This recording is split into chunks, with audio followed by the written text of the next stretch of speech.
Welcome to our English conversation program. How are you? I hope you're doing fine. Well, today Gwen and I are very delighted to invite you to join us for the guest hour. Yes, and the guest for this month is Mr. David Leishman, who is the first secretary commercial of the New Zealand Embassy in Tokyo.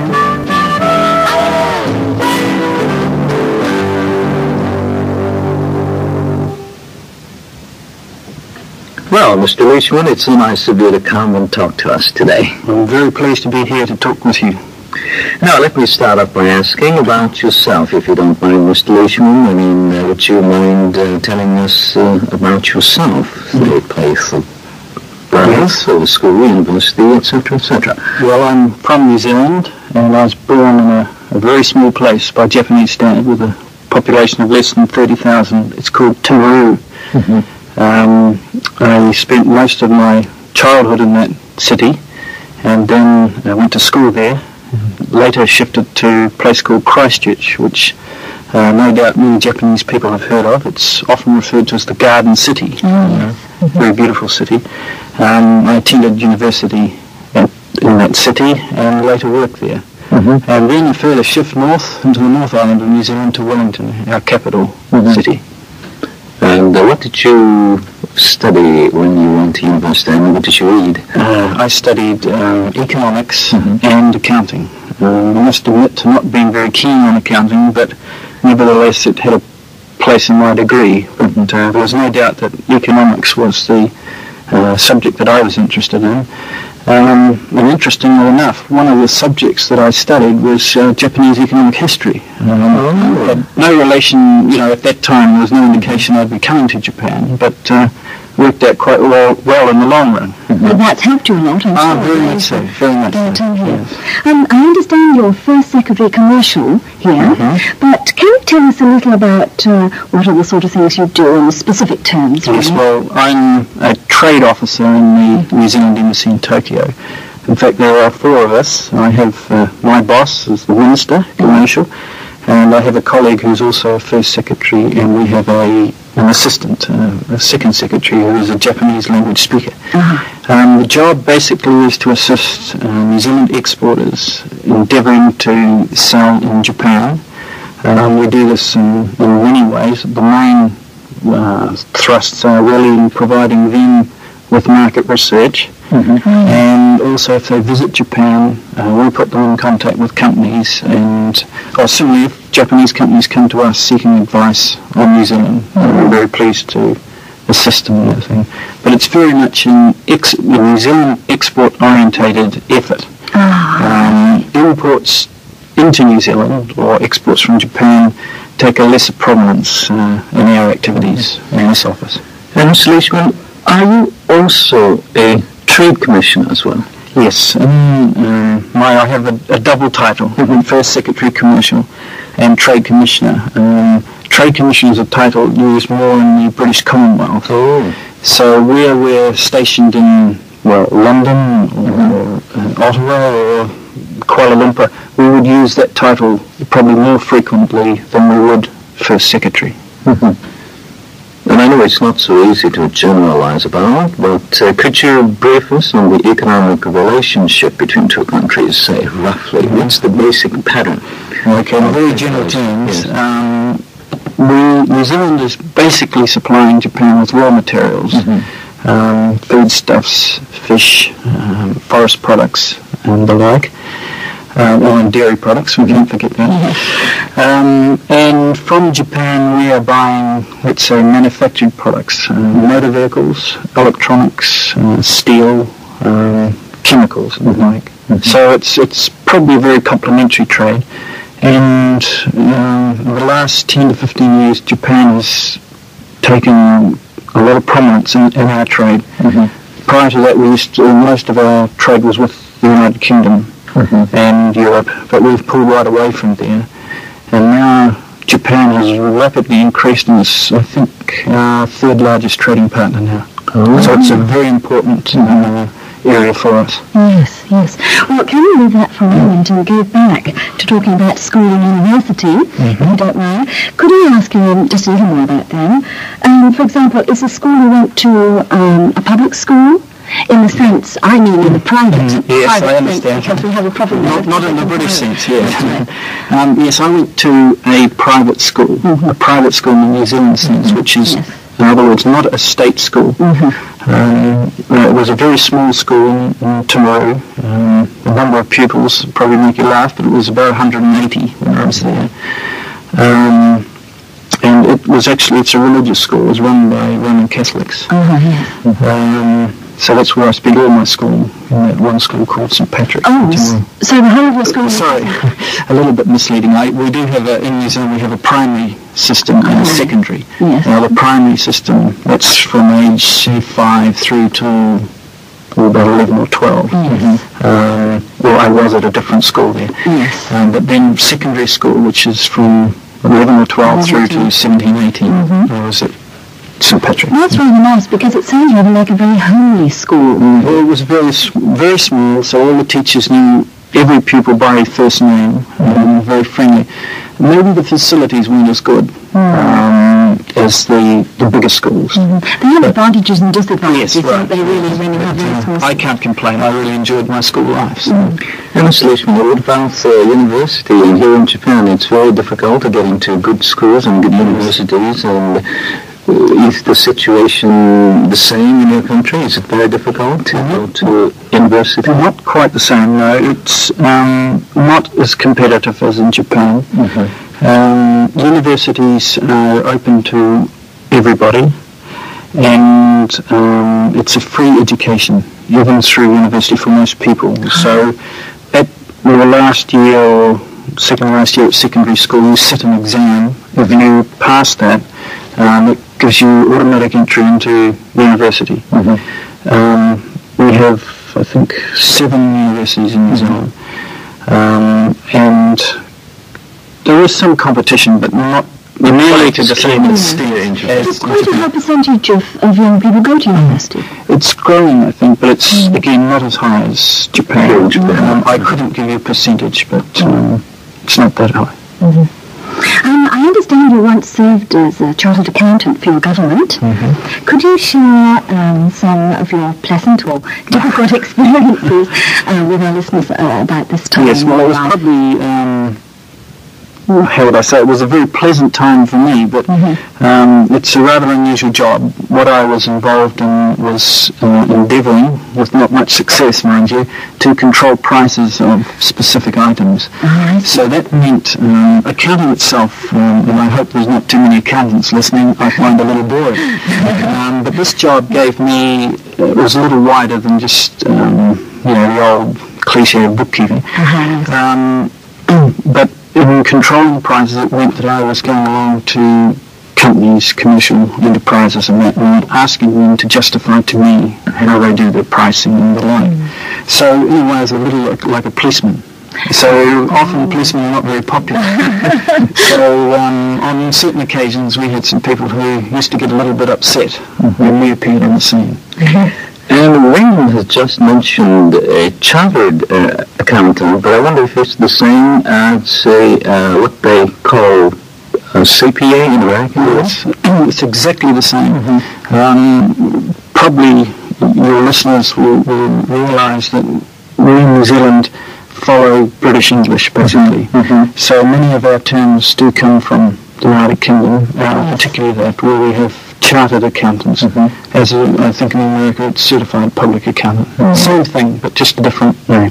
So apart from your professional experiences, Mr. Leishman, I wonder how you're enjoying your stay in Japan. Well, I have no hesitation in saying it's the most enjoyable place. I have lived in no other country in the world, apart from New Zealand, of course, and it was a little bit difficult when we first came here. Coming from a city of about 200,000 to a city of 12 million. This is a little terrifying, but we see the similarity then to living in Tokyo and Japan. And we've had a most enjoyable time. No real frustrations. Language initially, but now we're quite used to that, so we don't really encounter any problems. Mm-hmm. And you've been here how long? Been here 3.5 years. And you've got how many more months left? Got another 8 months. I'll move in December for New Zealand. And did you have any formal lessons in Japanese or language? When I first arrived, we have in the embassy a program where embassy staff can do 2 or 3 hours study a week with teachers coming to the embassy. And I stayed with that program for about 9 months. I must admit, I can tell the time and get a taxi home. I'm a little limited.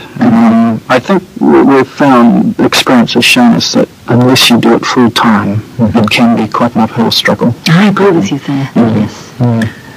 But I'm sure people working with you understand English, so you don't have... yes, well, particularly in my job, I have extremely good staff assisting us. So language within the embassy is no problem. And when I go out, I'm dealing often with Japanese who speak excellent English, so I don't have a problem. And where I am in a situation, for example, if I'm travelling on business, we take one of the Japanese staff in the embassy with us to do the interpreting in it. So no real problem in that sense for us. So I could ask a little about your family now. I know you have 3 children. Now, one of whom I think was born in Japan. Yes, we have 3 girls. One is 7, one is 5, and one is 3. And I believe in Japan you have there's a statement, isn't it? Shichi-go-san.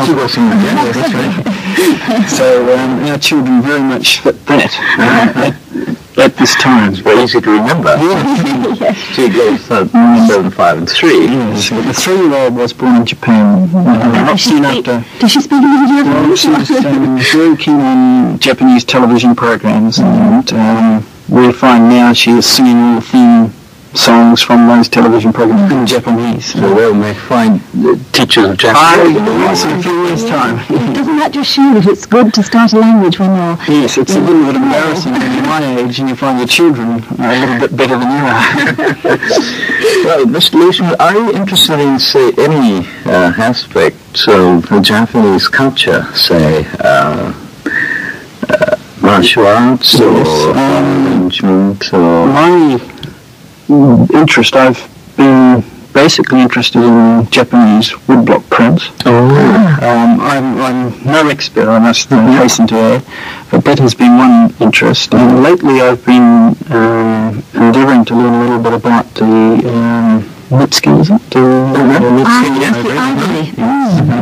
And my wife is very keen on ikebana. And also she's got very keen on the woodblock prints too, so it is of interest to us. And the children, do they collect dolls or anything like that? Yes, well, I should go back one step on that. My wife is an avid fan of kokeshi dolls. And she has a collection now of, I would say, in excess of 70 kokeshi dolls. Good gracious. Which, when I travel around the country, if I go to a particular area, recently I was in Sendai, so I had to buy quite a few kokeshi dolls, unfortunately. And what do you find yourself doing mostly when you're having free time? Well, we're very family-oriented family, so anything weekends, we do not work on Saturdays and Sundays, so it's normally with the family. So we would take the children, maybe there's quite a lot to do, we find, to zoos and amusement areas, and we'll do a bit of travelling in the car around so that we can see bits of Japan. Well, hello, then that's all the time we have today. Time flies, doesn't it? Absolutely does. And I'm sure our listeners would like to know more about your country next time. So could you come over once again next week, Mr. Leishman? Well, it's been most enjoyable for me, so I'd be very pleased to come back and have a talk to you. We'd love to have you again. Well, everybody, this concludes today's lesson. Be with us next time. Till then, goodbye. Goodbye, everyone. Goodbye.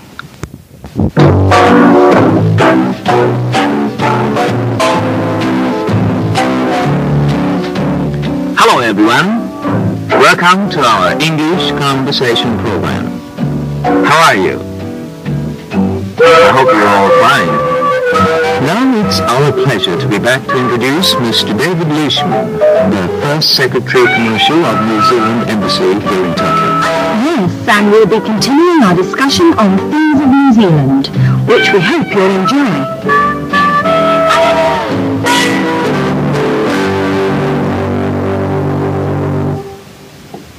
Well, Mr. Leishman, we're extremely delighted to have you back again on our programme. I'm sure our listeners are wondering what your lovely country, New Zealand, is like.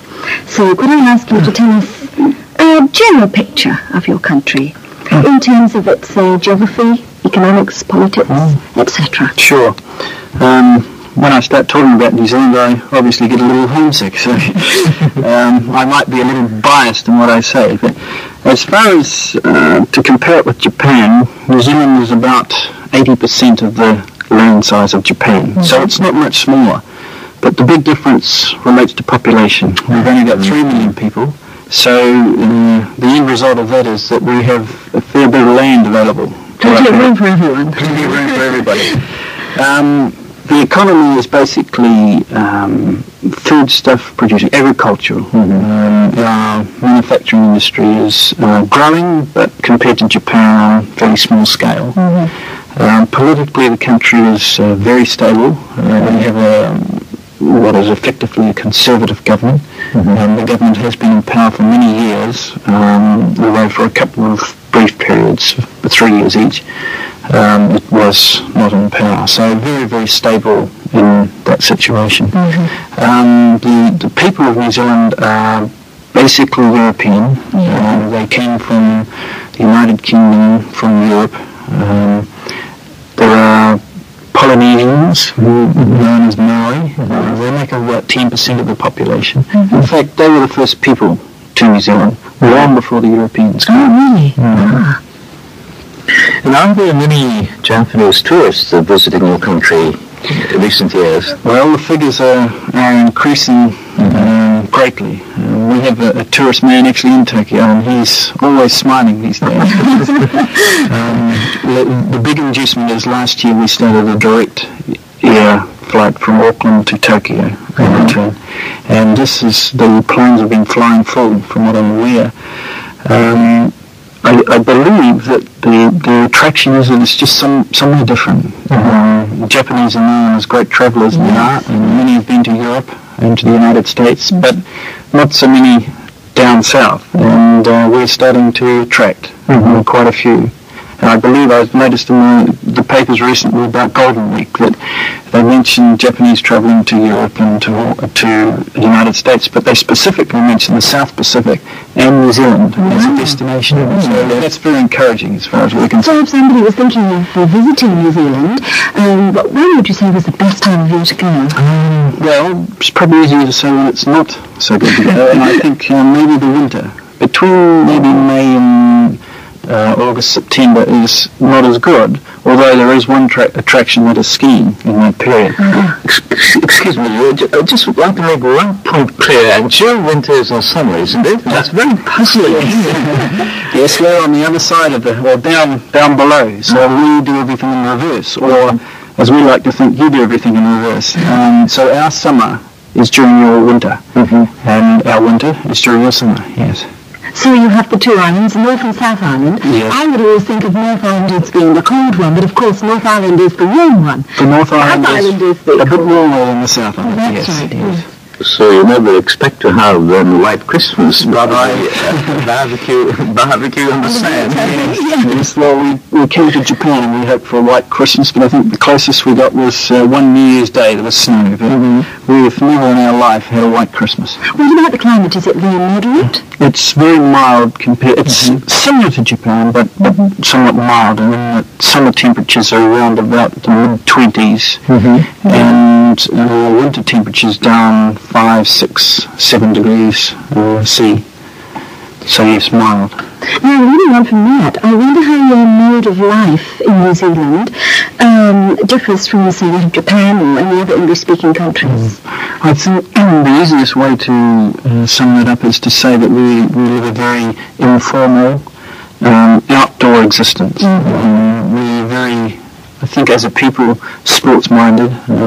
So it's a very, very outdoor life compared to most other countries. That would be the major difference on it. Yes. Yes. I once heard in some areas in your country, people can say ski, do some skiing at the same time, do some swimming. And could you tell us Yes, about that? that is possible. In the North Island, almost in the middle of the island, we have some mountains, and one of them is a live volcano.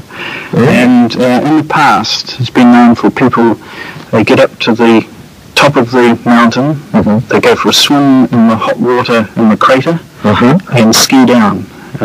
This has been interrupted, I believe, because the mountain exploded some time back, so it's made it a little different to swim. But it is possible. Yes, exactly. Yes, Terrific. That's marvellous, isn't it? And our listeners may be wondering how New Zealand English differs from that of, say, other English-speaking countries, and I'm sure they've been listening to you, so probably they may have noticed some pronunciation features, but what are some of the, say, vocabulary differences between your variety of English and varieties of our tongue, like American or British? Well, New Zealand English is basically British English, so we do not use many American terms. In fact, we notice we have our children, as we mentioned previously, they go to American schools in Tokyo, and they come home and they often refer to the trash can or to a sweater or to candy, whereas we would say a rubbish tin for a trash can, a jersey for a sweater, or lollies for candy. So it's not sweet, it's really sweet, yes. So we're different, but basically we do follow British English. And some other examples, for example, what would you call a cinema? Well, we would refer to it maybe as a cinema, but more often than not as a picture theatre. Yes. And here we say elevator. Yes, we have a lift, which is very British. Apartment? Apartment is flat, right? So quite a few. Quite a few, and then of course we have our own particular or peculiar expressions. For instance, to give your listeners something to look up in the dictionary, we have a wharfie. Not many people would know what a wharfie is, but in most countries probably referred to as a longshoreman. In other words, a person who works on a wharf. We also have a thing called a batch. What is that? And that is really a holiday cottage. How do you spell it? B-A-C-H, I believe. Oh. Not like the composer. Rather like the Russian dachu. Exactly. Exactly. Are there many, say, local dialects within the country? I mean, say, a person from one area, from a region of the country can communicate with, say, another person from another part of the country. There is no difficulty in that at all. That English throughout New Zealand is the same. In certain areas we can pick up slight differences in pronunciation. In the south of the South Island, where there's quite strong R, yes. That can be quite noticeable, but that would be, there's no problem in understanding. Mutually, yes, understandable. And what are the foreign language learning situations in your country? Do school children learn any foreign languages? Yes, the schooling system is, we generally learn French, German, and latterly Japanese has been on the curriculum. Very encouraging to hear. Chinese, Russian. But it's a case of using languages or teaching languages that are practical. So Japanese are taking the place of which languages? Well, I would say, without offending too many people, but the dead languages like Latin, perhaps Greek, fading out or have gone. I see. So it's a much more working situation now, yes. What about the language of the local people, I mean Aborigines or Maori you just mentioned, and do they speak their own language? Yes, the Maori people have their own language. It is not sort of the official language. English is our official language, but there has been a lot of interest recently in endeavouring to teach more Maori in New Zealand schools. They teach Maori? Yes, they do teach in school. Yes. Not all schools, but some schools. Do you mean they teach the children in the Maori language, or they teach the actual Maori language? They teach the language, yes. The language. The Maori people themselves are very, very proud of their own language. So Maoris would have little difficulty in speaking Maori. Ah, I see. But they don't have special schools where they learn all their lessons, for example, in Maori language. No, they don't. There would be schools, naturally, where there's a predominance of Maori children. That's in certain areas, yes. Well, can you tell us some of the cultural aspects of your country now, Mr. Leishman? Basically, how do I answer this one? Being, as I mentioned earlier, an outdoor people, really, we're not very strong on cultural influences in the sense of festivals and the like as you would have in Japan, except that the Maori people do have similar festivals. But generally the population, the main festivals, if we want to use the term, would be things like horse race meetings and the like, and perhaps agricultural shows where, again, very similar to Britain. That's very like Britain, yes. Agricultural What about flower shows? Yes, but on a small scale. And there is a lot of interest in flowers, but it's different to Japan because most people, they own their own home and they have considerable amount of land around the home, so they can grow their own flowers. So it's more or less a thing for home use rather than... And vegetable gardens, do you have? So most people will grow their own vegetables, yes. That's very healthy, isn't it? And what about, for example, the international entertainers? I mean, Tokyo now is on the circuit for international entertainers. I wonder, will that be Zealand? Well, we're not quite on the circuit, we're on the fringe. Because we have a fairly small population, to attract, say, symphony orchestras from overseas is almost not on because it's not economic. But we are gradually picking up rock stars and that who come to Japan and go on down to New Zealand or vice versa, and Australia too. So they're doing the circuit. We're picking up a few of them, but not too many. Where do you house these people who have an enormous crowd? Well, we have little bits of problem there, and invariably we have to call on the use of sports stadiums. Pack about, say, in Auckland, we'll get 25,000-30,000 people in a sports stadium for a rock concert. Well, Mr. Leishman, I might sound very stupid, but some people say that in New Zealand the number of sheep is far larger than that of the people of this island.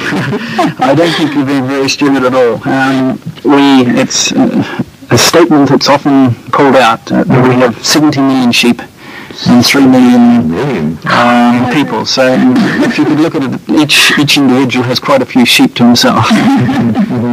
But of course, that's not the only thing your country has. And what are some of the major industries in relation to this particular animal? Yes, well, from sheep, naturally, we've got big industries based on wool and on meat. But also we have cattle, so we have a dairy industry, which is very well developed. And then in other areas we have things like forestry and that. So it's all very much natural product that's being produced in New Zealand. Now you have such a beautiful country.